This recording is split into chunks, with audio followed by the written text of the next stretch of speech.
Vamos supor que eu fale para você que ρ em coordenadas esféricas, que ρ vai ser igual ao cosseno de φ.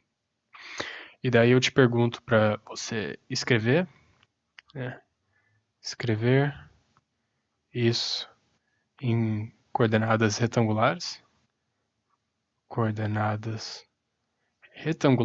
que é simplesmente pedir para você escrever isso na forma cartesiana x, y, z que a gente está acostumado. Eu também vou pedir para você desenhar essa superfície.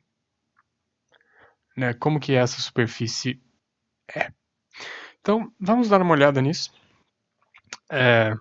Obviamente, à primeira vista, isso aqui não parece como algo que a gente já tenha visto dos nossos casos especiais, então a gente vai ter que manipular isso um pouco com as informações que a gente tem.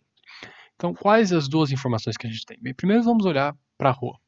O que a gente sabe que ρ é?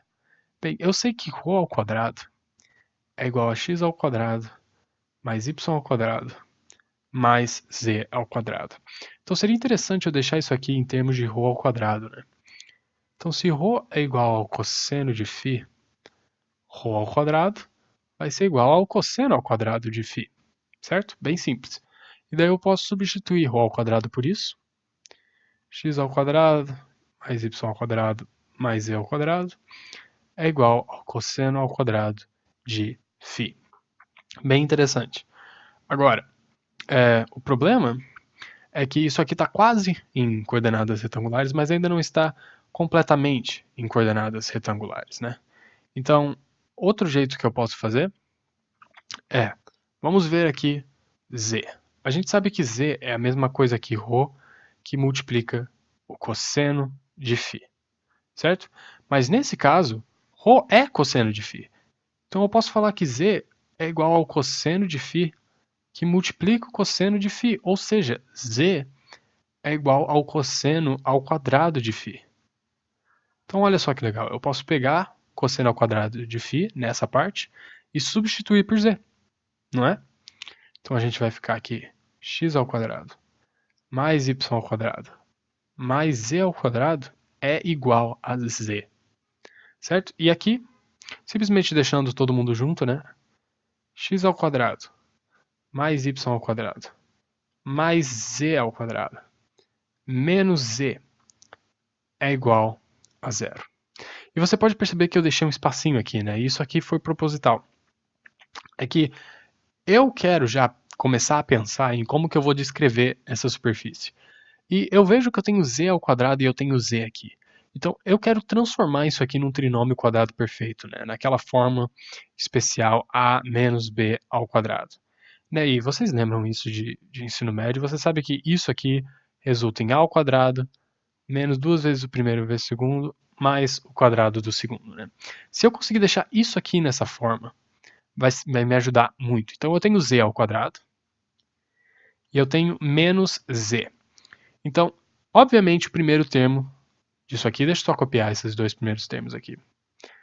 Obviamente que o primeiro termo desse meu trinômio quadrado perfeito vai ser z, né? Porque ele está ao quadrado, o primeiro termo é ao quadrado, bem simples, né? Então daí, para seguir o padrão, teria que ser menos duas vezes, seja lá o que for esse segundo termo aqui, né? Menos duas vezes esse segundo termo, vezes z, certo?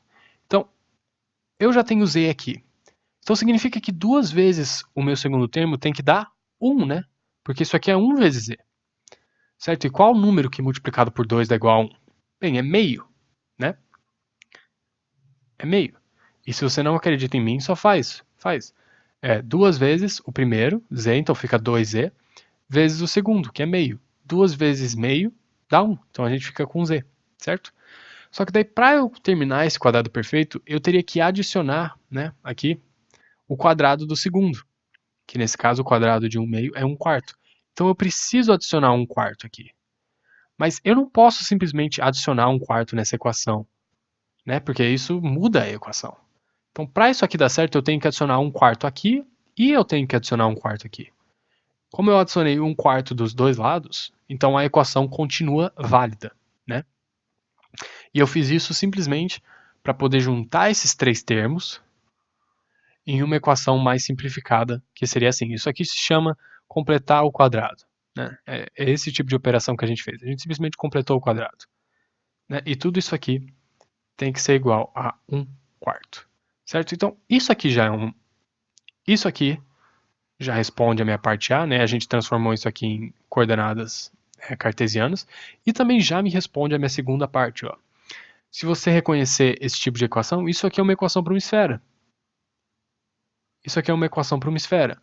Ó, eu tenho o termo x ao quadrado, o termo y ao quadrado, o termo z ao quadrado, e isso é igual ao raio ao quadrado. Então, isso aqui seria uma esfera com raio 1/2, né? Porque o raio na equação da esfera é ao quadrado, né? Para vocês que não lembram, a equação da esfera é a seguinte, só para eu colocar aqui.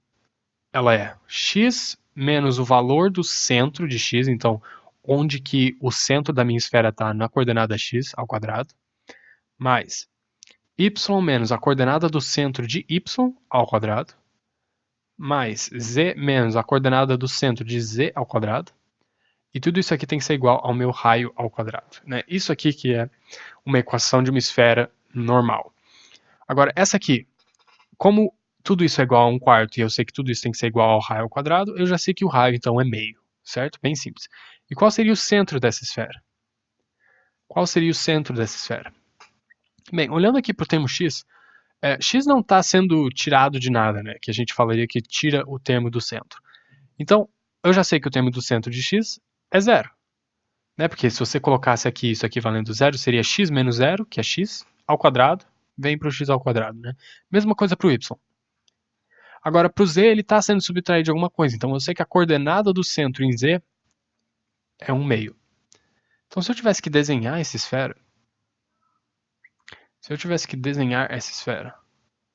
esse seria o meu eixo z, esse seria meu eixo x, esse seria meu eixo y.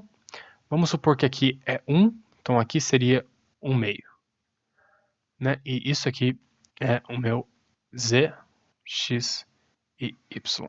Então, qual é o centro da minha esfera? Bem, o centro da minha esfera tem coordenada x0, tem coordenada y0 e tem coordenada z 1/2.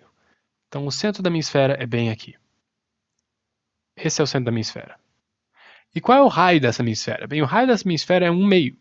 Ou seja, o raio vai vir até aqui, até 1, e vai vir até aqui, até a origem. Né? Então, eu posso desenhar a minha esfera assim. E se você conseguir imaginar ela em 3 dimensões, né? Deixa talvez se eu fazer aqui a sombra, dê para visualizar melhor. Então, essa é a minha esfera, desenhada aqui no gráfico de x, y e z. O centro dela está 1/2 e ela tem um raio de 1/2. E isso aqui vem da equação que ρ é igual ao cosseno de φ. Então, uma coisa interessante para você pensar, né? Que a gente viu no nosso caso especial, que se ρ fosse igual a uma constante, seria uma esfera com raio igual a ρ. Aqui a gente tem ρ igual ao cosseno de φ, e isso deu uma esfera, só que com um raio específico, que não era igual a ρ, né? Com um raio igual a 1/2. E também com um centro específico, né? Que é uma coisa interessante para você pensar. Mas eu acho que já deu de sistema de coordenadas. Então, daí nos próximos vídeos a gente vai olhar mais para vetores e para algumas propriedades interessantes de vetores, principalmente em 3 dimensões. Então, eu vejo vocês na próxima apresentação.